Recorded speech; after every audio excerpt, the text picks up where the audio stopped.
Un sondage porte sur 1000 personnes, c'est-à-dire qu'on considère que le nombre de tirages est de 1000. On parle de marge d'erreur d'environ plus ou moins 3%, au niveau de confiance de 95%. Donc, le niveau de confiance de 95%, si on veut faire une estimation, on va chercher un intervalle de confiance. Donc, l'intervalle de confiance de 95% est donné par f observé moins 1 sur racine de n et f observé plus 1 sur racine de n. Ainsi, notre proportion à estimer petit p se situera dans l'intervalle i. On espère en tout cas que p se situe dans l'intervalle i dans 95% du temps.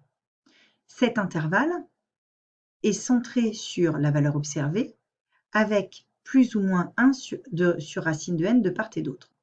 Or, 1 sur racine de n dans notre situation, c'est égal à 1 sur racine de 1000, c'est-à-dire 1 sur 10 racine de 10, soit environ, si on l'effectue avec la calculatrice, on obtient 0,0316, donc 0,03,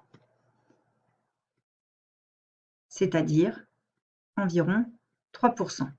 Donc, expliquer l'expression qui est donnée par un sondage portant sur 1000 personnes, on parle de marge d'erreur d'environ plus ou moins 3% au niveau de confiance de 95%. Cela signifie que les résultats sont donnés dans un intervalle de confiance d'amplitude 6%, 3% au-dessus et 3% en dessous. Ainsi, si on veut obtenir une marge d'erreur de plus ou moins 1% au niveau de confiance de 95%, cela signifie que l'amplitude